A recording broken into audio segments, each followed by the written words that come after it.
Hey there baddies, Happy New Year and welcome to my video on breaking into technology in 2023. If you're interested in pursuing a career in the tech industry this year, then you've come to the right place. For those of you who don't know me, hi, I'm ALLIE Joy. I'm a DEI tech recruiter, speaker, and founder of a wonderful community called Baddies in Tech. You might have heard of it. If you haven't, where you been at, friend? It's okay, I'll tell you all about it. Baddies in Tech is a professional development and networking community for women of color in tech. If you're watching this video, I'm gonna go ahead and assume you're looking to break into tech. If so, check out the description box down below for Baddies in Tech's free resource database, where you'll find tons of boot camps, courses, and free resources so you can start learning the skills you'll need to break into a career in technology. You can also find the link to join our free Discord community in the description box below. Okay, now back to the video. So I've been in the tech game since 2018, and I have to say something interesting happened in the last few years. Over the pandemic, there was definitely a huge rush of people becoming interested in a career in technology and obviously the lifestyle that comes with it. Obviously with the pandemic, remote work became more prevalent, obviously more convenient, and more people were wanting to secure themselves a tech job that would lend them a more convenient lifestyle. Also with the rise of TikTok, people started being more open with their tech careers. They started sharing more day in the life content on TikTok, sharing their salaries on Twitter. People were even having conversations and arguments about whether a 100K salary was acceptable for your first tech job. FYI, my first tech job salary was $55,000 a year. So there was just overall this sudden glamorization of tech careers and the tech industry. Now, don't get me wrong, things are definitely great over on this side, and I want all of us to get a piece of this. But what I will say is that there's been a lot of resources thrown around and no strategy. Tech influencers sharing their subjective experience as fact and blanket statements, and even a few scams. As someone who has seen it all, as a career transitioner myself, and as a tech recruiter, I'm here to clear up all the misconceptions. I'm here to spill all the tea on what it really takes to break into a career in technology in 2023 and how to get started. Let's get into it. Okay, first, let's talk about the biggest misconception about careers in technology. A lot of you watching this might still think you need to be super technical in order to work in the tech industry. That simply isn't true. The truth is, tech companies need all types of talent in order to operate and be successful in the market selling whatever tech product it is that they produce. This means that yes, software engineers will always be in demand and are extremely valuable, but tech companies also need salespeople, community managers, recruiters, data analysts, and the list goes on and on and on. These roles are just as important as our software engineers, our product managers, and our UX designers, which are the roles that we most commonly think of when we think of the tech industry. Imagine a tech firm that had 100 software engineers but 0 salespeople. Think about it. They would produce the most amazing product. It would have the best design, the best technology, but they would fail miserably in the market because they had no one to sell or market their product. They would get beat out by their competition and be out of business. That sales development representative, that marketing director, they are extremely valuable and important to the success of the tech company. So while the product development function is extremely important and valuable as well, there are so many other ways that you can step in and drive value within a tech company that are just as important. So in 2023, I want all my aspiring techies to stop asking, how do I break into tech? And start asking, how do I want to drive value in the tech industry? The reason why I like this question much better is because it invites introspection, which is really step one in any career change journey. It really gets you thinking about, what's my purpose? How do I like to show up, and how do I want to add value to the world? And how does this manifest right here in my tech career? To help you start finding answers to some of these questions and to figure out the value you want to bring to tech, I've created this gem of a resource that maps out the 5 value drivers in the tech industry that I have identified by studying tech companies over the last 5 years of my career. Let's take the first value driver as an example. So the first one is empowering employees. And under this one, you'll find the HR and recruiting functions and roles such as HRBP, learning and development manager, and recruiter. This chart is designed as a jumping off point to give you some perspective and an overview of all the different ways in which you could drive value in the tech industry so that you can find a career path that is authentic to you. Along with this resource, I highly suggest you sit down and do some evaluation of your soft skills, your hard skills, and your domain expertise, which all combined will give you a clearer path on what your tech career should be. If you need help with this process, then I'd love to invite you to join me for my Break into Tech in 2023 workshop that's taking place on January 26th.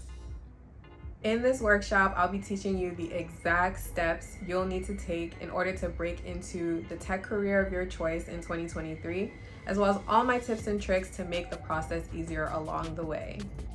You'll also gain access to the value drivers chart, my tech transitioner resume templates, as well as questionnaire templates to guide you through all the introspection steps. Check the description box down below for more information on the workshop. Okay, so after you've thought long and hard about your skills, strengths, weaknesses, and desires for your tech career, it's time to upskill yourself. At this point, you should have narrowed down to 1 or 2 and probably related roles that you're interested in transitioning into. And at this point, you really just have to work on closing your skills gap. At this point, your career transition roadmap really depends on your background and the career path that you've chosen to pursue. So let's take me for example. My first tech job was as an implementation consultant at an AI health tech startup. I got that job because I was able to leverage my previous experience working in the emergency department as an undergrad. I would work closely with doctors to help them complete their medical notes in a piece of technology called the EMR. So I was able to play up my soft skills in client relations and collaboration, as well as my technical skills and domain expertise with electronic medical records to land that role. And that happens quite often.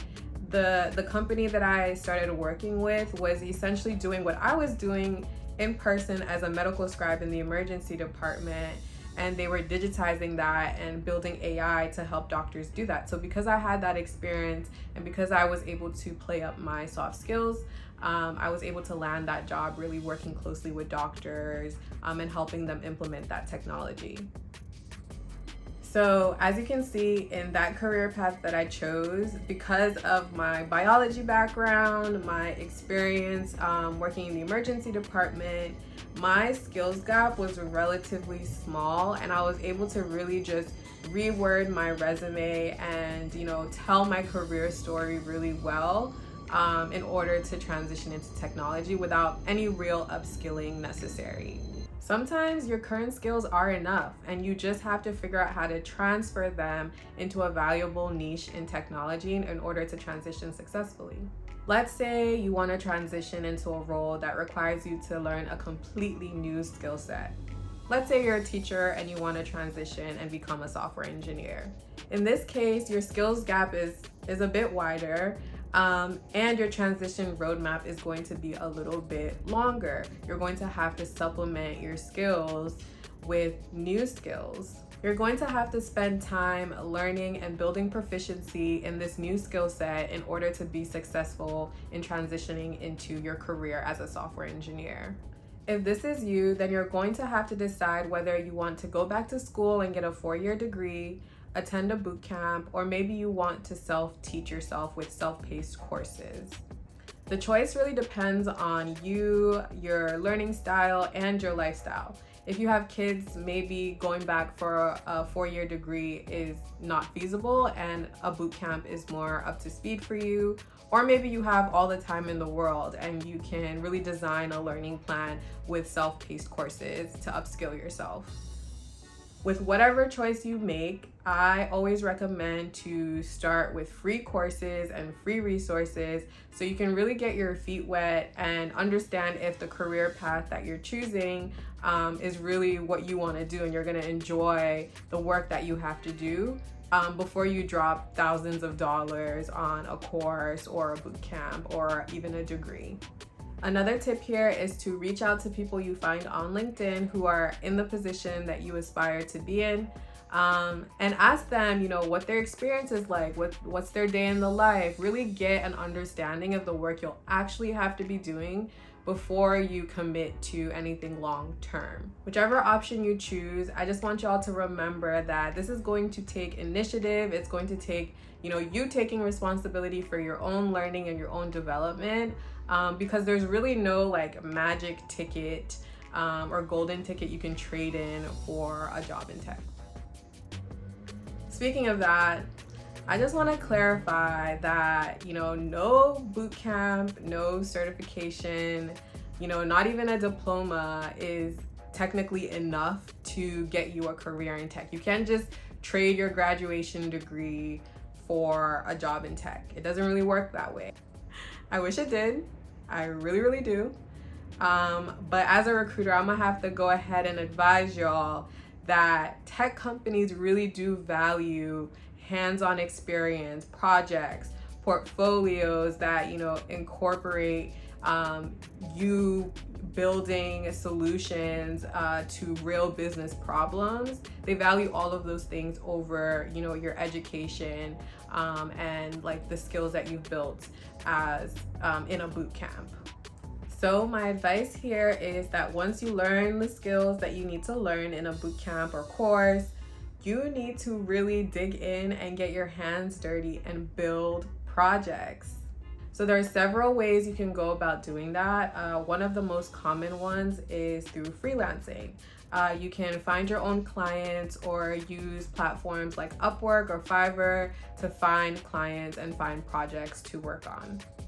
In my opinion though, freelancing is good, but it's not the best option because usually with freelance projects, you're working, by yourself versus collaboratively on a team, which is really something that tech companies value, and it's something that you need to think about if you are wanting to eventually transition to a full-time role at a tech company. That's why my all-time favorite way to gain hands-on experience is through a hackathon. 99% of the time, you're going to be working collaboratively on a tech team, and so it's really, really important that you practice that and gain hands-on experience doing that and building with a technology team. So hackathons are a really great way to get that experience. They lend themselves really well to solving real business problems because it's oftentimes a company that has a real business problem that sponsors the hackathon. You form teams and you kind of build, right? You build solutions to that problem in the role that you're proficient in. So you might be working with a UX designer, and you might be the front-end engineer, and you might be working with a business analyst or a project manager or product manager. So really people come together and hack a project, and that's what a hackathon is. Not to mention you're competing for cash prizes, and then again, oftentimes, companies are sponsoring these things and are present, and so they look for talent within the winning teams to recruit for full-time roles. Winning a hackathon looks great on your resume because hiring managers can see that you've worked collaboratively on a team and you're good at solving business problems and building solutions that work or drive impact. So that brings me to the third and final step of our Break Into Tech journey, which is job hunting. At this point, honestly, you just need to learn how to interview well and sell yourself. It's a numbers game for sure, but that doesn't mean just spray and pray and hope that you get a job. I recommend having a solid job hunting strategy so you don't get burnt out. Start by tailoring your resume to a specific type of role, let's say it's instructional designer, and make sure you're doing it in a way that you can apply to as many instructional designer jobs as you can find. I would say if you apply to between 5 to 8 jobs every single day, that's a great start. And if you've done your resume correctly, you really shouldn't have to adjust it too much between jobs, and it should be a really quick process. Okay, great. So you landed your first interview. Congratulations. As a recruiter, I can talk about the recruitment funnel, the process for hours. But the single most important thing that I want you all to remember in order for you to pass that first interview, which is the recruiter screen, is to get a really, really solid answer to the single most important question they're going to ask you, which is, tell me about yourself.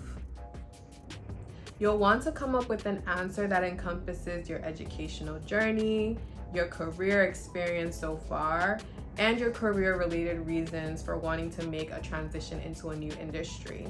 If you can tell a solid story about how your skills transfer, how you're passionate about this industry or that company's mission in particular, you'll have a much better chance of being moved forward to the next interview. And that's the whole goal, is to continue being moved forward to the next interview until you get to the end of a process and you get that offer in hand. So beyond the recruiter screen, interviews at tech companies are pretty typical across the board and consist of 3 to 4 interview rounds that are behavioral and technical. Depending on the role that you're pursuing, the technical interview will look differently, so I'm not gonna get too much into that right now. However, I will tell you how to absolutely slay the behavioral interview. The STAR method is a technique for answering behavioral interview questions, and it stands for situation, task, action, and result. Tell me about a time you had to deal with conflict at work. One time, I had a conflict with a coworker where we were working on a presentation for a client. We had different ideas about the design of the slides, and she wanted to use a template that I thought was outdated and unprofessional.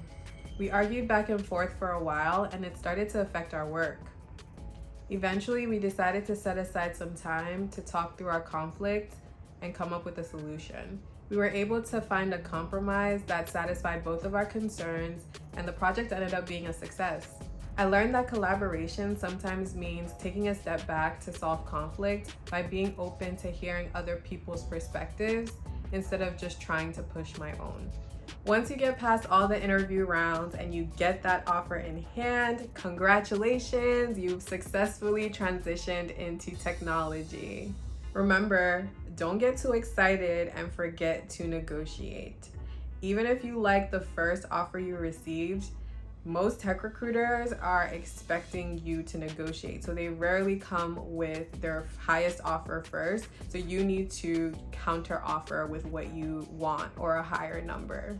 Even with the tech layoffs of 2022, breaking into tech in 2023 is completely possible for you. The industry is expected to grow at a rate of 5.1% this year, and there are still hundreds of thousands of tech jobs left unfilled. Now is the time to choose your niche, learn the skills, and find the tech job of your dreams. In 2023, I also suggest looking out for trends in the growth of AI, blockchain, and other emerging technologies, and keeping up with them so you can see how you can incorporate them into your skill set for success in your tech career. My last piece of advice is to don't be afraid to build your network and learn in public as you're making this transition. Make sure you're networking both laterally and up to ensure that you have the support that you need in order to make this career move happen for you. I hope you found this video useful and you learned some helpful tips in order to help you make your transition into technology this year. If you did, don't forget to like, subscribe, and share this video with a friend who's also making the transition so you can keep each other accountable. And if you ever need more support, I and the Baddies in Tech community is here for you. Good luck out there, and I'll see you in the next video. Bye!